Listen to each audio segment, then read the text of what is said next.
What's up, guys? We are out here working on the Triumph. I have a total of 4 days, consecutive days. I took 2 days off of work and then the weekend.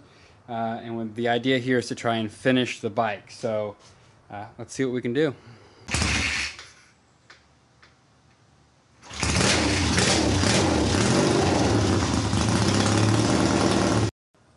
So since you guys have seen the bike last, I have pulled the engine out, put it back on the table over here, pulled the rear fender off, pulled the seat off, and basically finish welded everything and kind of smoothed it all down as much as I really care to. The kind of overall theme of this bike is like nothing's going to be perfect on it. I mean, the tank's messed up. Like it's supposed to be kind of raw looking, so I didn't want to spend like 8 hours totally sanding the frame and making everything perfect. But I also don't want it to look crap either. So it's kind of like right in the middle there.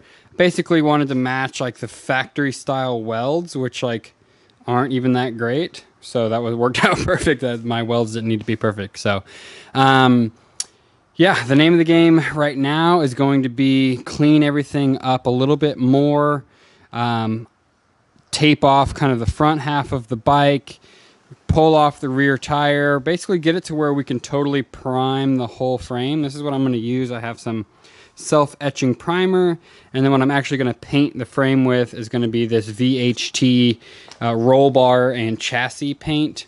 It's a little bit higher quality than the stuff you typically get, just from like a Home Depot or something like that. So that's the main goal here, is to totally paint this frame. I would like to get it totally painted and drying and give it a few hours to dry and then start to reassemble the bike. So today is Thursday. I took off today. I took off tomorrow. The twist off is tomorrow and Saturday.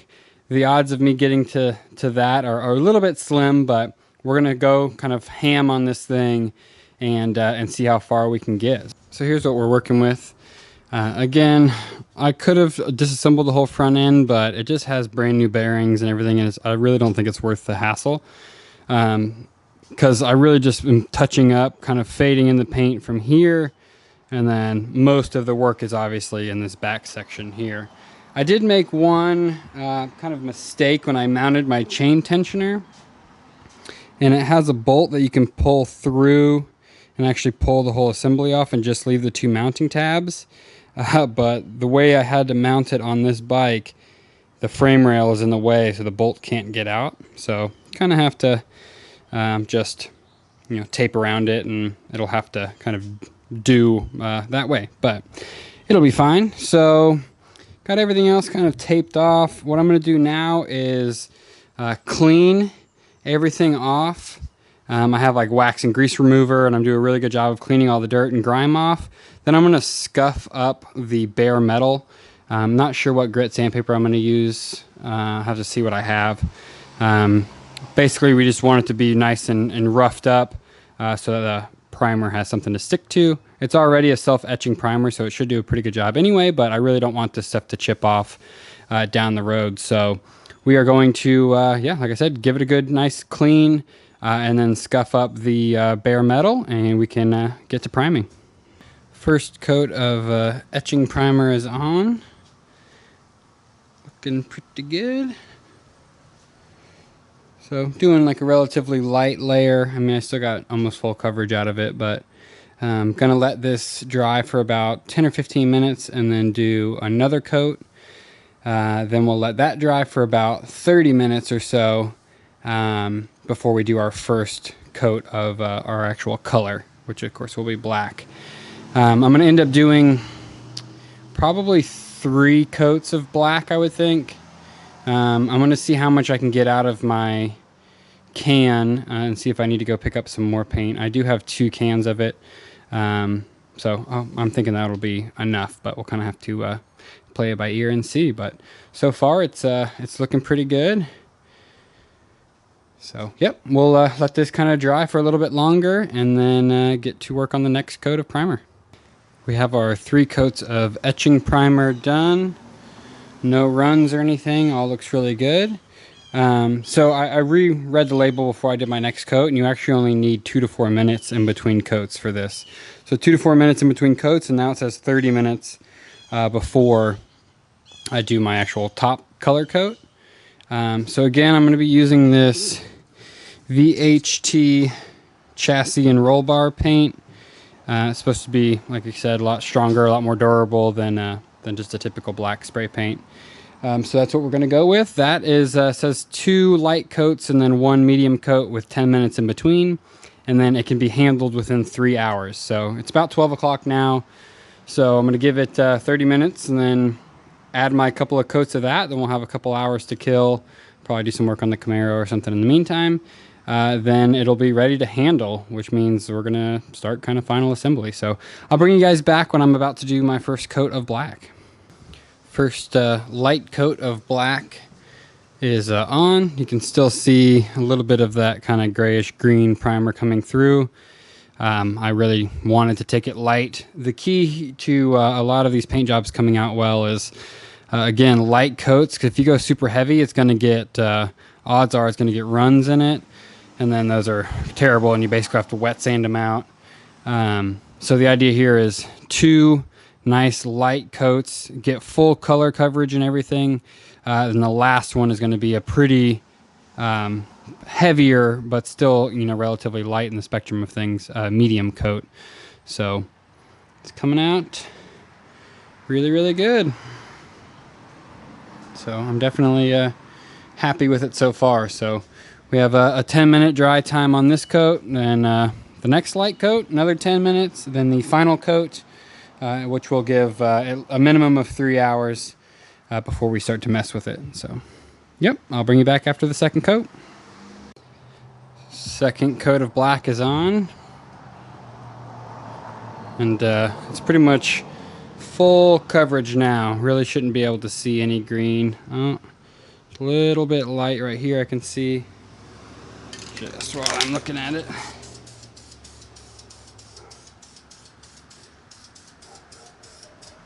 Okay. So, gonna go over it with a flashlight here in a second and just make sure there's no primer, you know, kind of poking through anywhere. We should have pretty solid coverage by this point, because we are only gonna really do 1 more coat. I may end up doing a 4th coat, but I really think 3 is gonna be good, because this next one I'm gonna try and lay on a little bit heavier. Then we're gonna kind of let it cure for a couple of hours. So 10 more minutes and last coat. I'm over here just kind of cleaning up the grease and stuff off the engine while I'm waiting for the paint to cure. So I just have some mineral spirits in my little sprayer here, and I'm kind of spraying it, letting it sit a little bit, and then just scrubbing it off. Mineral spirits is perfect for getting this like 40, 50-year-old grease and stuff off of here, and it's cleaning up really nicely. So again, this isn't going to be perfect. I don't really care for it to be. I mean, I want it to show its age, and that's what I kind of wanted to reiterate on this whole project too. For those of you that maybe haven't followed along or didn't catch when I've talked about it, the idea is for this not to be a perfect show bike. It's going to be a rider. It's going to be something I can just jump on. I don't worry about if it gets little dings and scratches and stuff. I want it to just like be a badass looking bike that, you know, you really don't have to worry about. And I also don't want it to look like it was just built. So what I mean by that is, like, I'm okay with it having some dirt on it and the welds not being perfect, and like I want it to look like it's just the whole bike matches and it's not like obvious of what was done with it. You know, I want the untrained person that thinks it's a cool bike to not be able to pick out like, oh, it looks like this part of the frame is newer than that part, or, you know, this doesn't quite fit. I want it to just look really, you know, good, but not have any part of it really stick out. And if part of it's too perfect, it's going to stand out from the rest of the bike. So the idea here is for everything to kind of match. So obviously be well done and solid and safe, but it doesn't need to be kind of perfect show quality, you know, Concours, Triumph. Obviously, we're not going for that kind of thing here. So yeah, so far so good. I'm going to give this coat about 10 minutes and then do another kind of flashlight check just to make sure everything's nice and coated. I didn't miss any little cracks anywhere or anything. Kind of spray anything that I need. Then we'll kind of let it sit and wait and cure for a couple of hours. So I have a few pieces on the bench I need to paint black as well, the motor mounts and stuff like that. So I'm going to go ahead and hang those up on these metal rods I have up here and shoot those with a couple of coats as well, just so we can knock everything out at the same time. All right, it's the next day and the next gray Triumph t-shirt. I guess I tend to collect these and I only have 2, so that means we have to put the bike together today, otherwise I'm gonna have to do laundry before we can work on it again. I went ahead and let the paint sit overnight just to make sure it was as cured as possible. It said 3 to 4 hours. It was workable, but I really didn't want it to be soft and get marred up, and there's a good chance we're gonna scratch it anyway, and I wanted to kind of limit that as much as possible. So have my motor mounts hanging up here. Those are nice and dry. So the name of the game today is literally try to put the bike completely together for hopefully the last time. And my very lofty goal for today is to possibly try and start the bike. That's going to be a whole heck of a lot of work in one day, but I'm getting an early start here this morning, and like I said, I do have the day off, so I'm just going to go full bore and see what we can do. So first thing I'm going to start doing is just pull off all the masking and really start to get an idea of what order of operations I want to do things in, and then get to work. All right, got it all unmasked. I think it turned out pretty damn good, if I do say so myself. Pretty pumped with how it looks. So here's what I'm thinking for the order of operations here. I'm thinking rear wheel, so that I can get rid of these jack stands and that pull through the middle, because that's one of my motor mounts.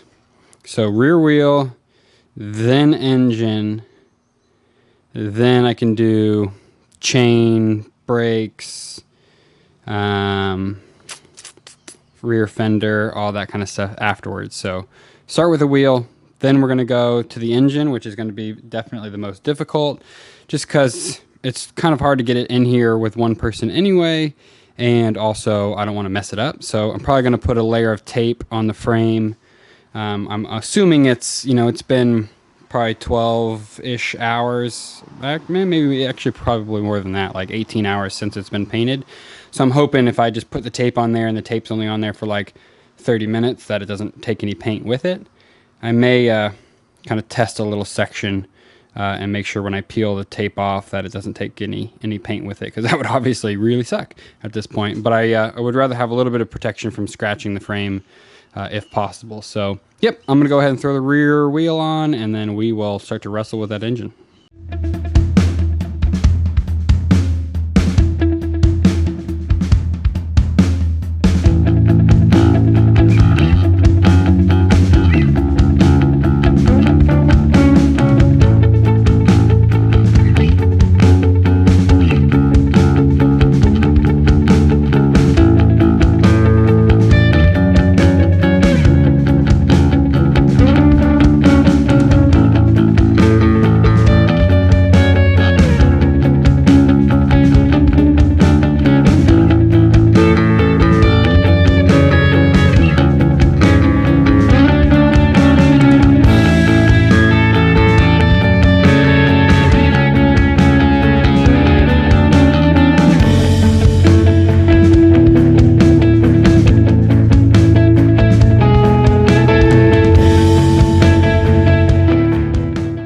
Got the rear tire and the rear fender on.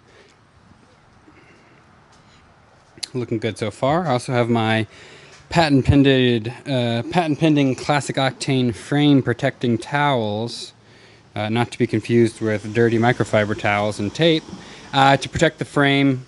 I figured this is a safer bet, a little bit more cushion than tape would be, and then I also don't have to worry about it peeling any of the paint off with the tape.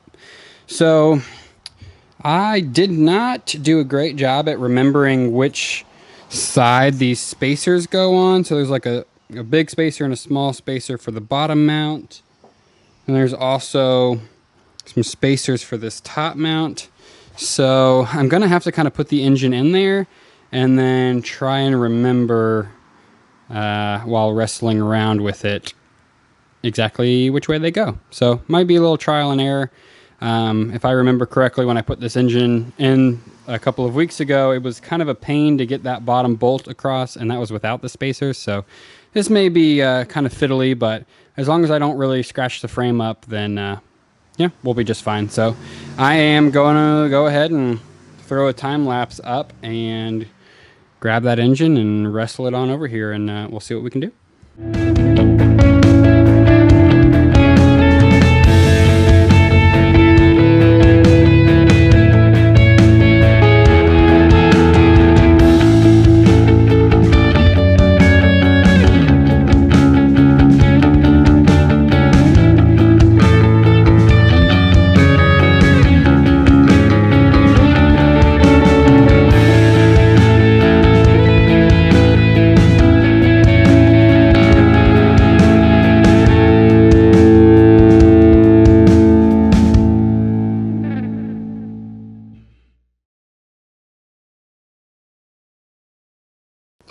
The engine is in. Actually, wasn't bad at all. I mean, you'll see from the time lapse. I kind of took my time. I did have one little casualty on the kind of little neck on the back here. We do have some scrapes. I'll probably just take a little bit of paint and kind of try and touch that up. You won't really be able to tell in theory. I mean, it'll be kind of hard to see, but you know, we'll kind of probably use a little brush and put some paint on there. But I have all but this top motor mount on. I'm about to do that one next. Everything's just kind of loose right now, just to make sure that, you know, everything's still in alignment. And, you know, I'll put most of the bike together with the bolts loose and then just kind of go through and tighten everything up at once just to make sure it's all fitting nicely. So, yeah, that went pretty well. So I'll do that top motor mount and then we will move on to, I guess, the chain, the rear brake. I don't remember if I showed you guys this little bar that I made, the brake stay kind of bar, mounts down to here. Got to put a little spacer in between there to get the spacing right. But yeah, we're kind of cranking along here. So I'm gonna tighten the motor all up and get all the mounts and everything secure, throw the chain on, and then we'll keep on trucking. We're making pretty good progress. I've only been out here for, I would say, less than an hour, and it already looks more like a motorcycle than it did. So we're moving in the right direction. All right, next update. We are about a little over 2 hours in. Have the engine in, rear wheel on, rear fender on, chain is on, foot pegs are on. And so far we are looking really good. So I'm kind of going to work my way up. I just went and picked up some oil and some heat shrink for the long taillight wire. I still honestly haven't figured out the brake light yet. So I know I'm going to end up kind of putting some kind of temporary solution on here just for now while I figure out the kind of more long-term option with that brass light. So we'll kind of figure that out as we go, but I'm not going to let that kind of stop me from making progress here. So next I'm going to jump on getting the clutch lever back on and the cable run. I'm going to put the exhaust on and the rear brake lever and kind of just go one by one and pick parts up. And I mean, everything's got to go back on. So we're making really, really good progress so far. So progress here, we got the exhaust on, we got coil mounted main ground, voltage regulator and horn are ready to be mounted to the bottom of the tank when that gets put on. We have the clutch lever and the clutch cable on. Like I said, exhaust. We have all of the oil lines run back to the motor. I'm about to put the carbs on and do the throttle linkage. And then I'm going to get to work on these rear signals. So I have the signals mounted with the wires coming through the back. So I just got to run the wires. I did pull the headlight back off so that I can tap into the little connectors I have for the rear light, run those 3 wires on the bottom of the frame. Like I said, I did get some long black heat shrink to make it you know, kind of disappear a little bit, and then we'll zip tie it around. We're getting really close here, so after I do that, I'm going to need to mount the seat, mount the tank, and then just kind of start to run over all the bolts and make sure everything's nice and tight and I didn't forget anything. continuing to make some progress here. Now we got signals up front and in the back. So the wire's all tucked underneath the frame and up along the neck here, and looks pretty good. I haven't finalized the grounds on the back here, just because I obviously still don't have my brake light situation figured out. Here's the 2 wires for it, but I got to figure that out along with the license plate bracket. Probably do something I've done similar to my old bikes and do like a little bracket off of the axle and just kind of have it out here. And that may be where I put my brake light kind of temporarily as well. So that's one of the next things to figure out. Have the carbs on. I am about to throw the tank on as well. I am going to empty out all of the gas that's in it now because it's been, you know, like 8 or 9 months, just to make sure. We'll put some fresh gas in there. So I'll put the tank on for the final time. That'll let me mount up my voltage regulator and horn kind of underneath. We can make sure that's all kind of squared away. Then it will be drop the bottom of the kind of oil reservoir here in the middle, clean out the screen. There is no oil filter on these bikes. It's just a screen in there.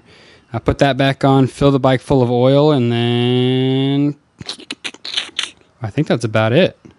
All right, well, I have to stop for the day, but it is so damn close to being totally done. So all we have to do is tail light, like I keep saying.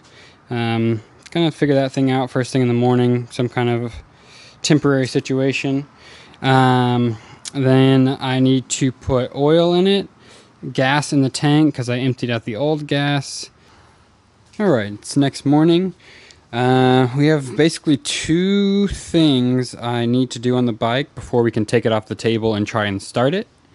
I've got this like roll of gasket material because I need a new gasket for the oil housing down here, and I am way too impatient to order one and wait a couple days for it to come in, so I'm going to make my own.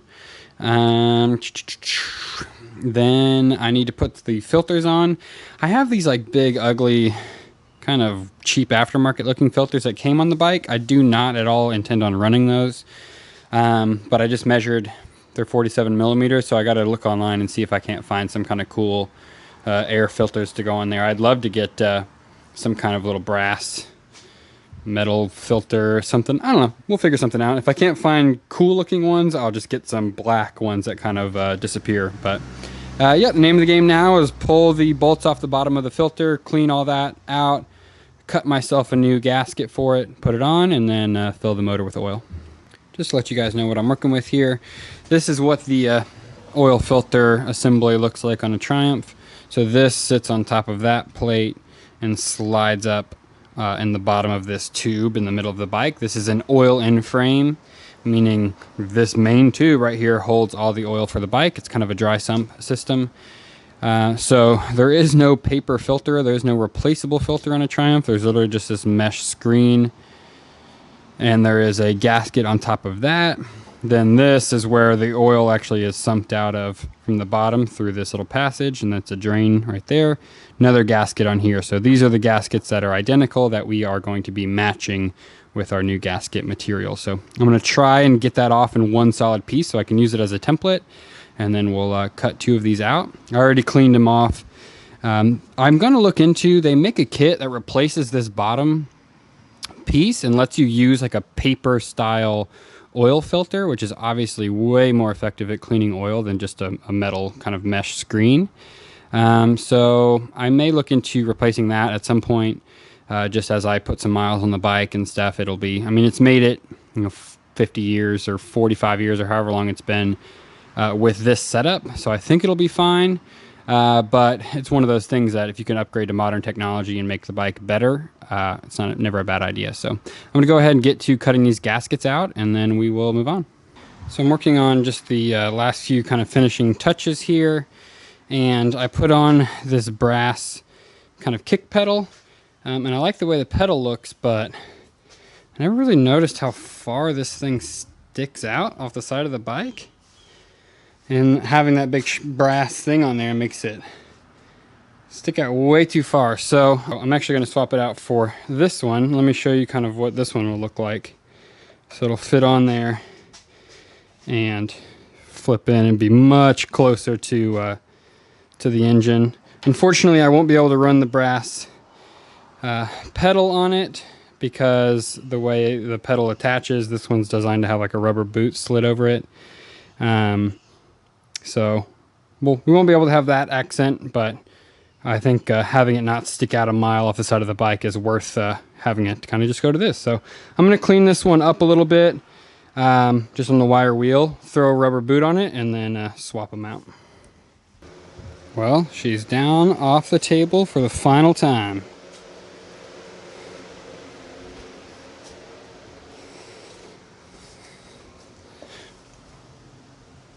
Looking pretty awesome. So really, the last main things to do is going to be this tail light. I've been going back and forth a million times. I really don't want to add any like huge external giant light if I don't have to. So I am going to go back on the search and see if I can't find some similar signals to these that have like the ability to do brake light and turn signals. I think I found some before. They were kind of expensive. I honestly think it might be worth spending the money just because I've been kind of racking my brain for the last couple of days and I have not been able to figure out a way to make it look good with a big giant tail light on there. So we're going to see what we can find. That's pretty much going to do it for this video. So I know you guys probably want to hear it start, but I am going to leave you in suspense and hold that out for the next video. So I'm going to start that video here this afternoon. I am going to try and start it and fingers crossed take it for a first ride. But I want that all to be in one video, so that'll be coming very shortly after this one. But I think we have enough content for this video, and we will do the first start and first ride the next time around. So yeah, thanks for watching, guys. I know this has been a very long project, and I'm excited to finally see it on the ground and see it very close to being done.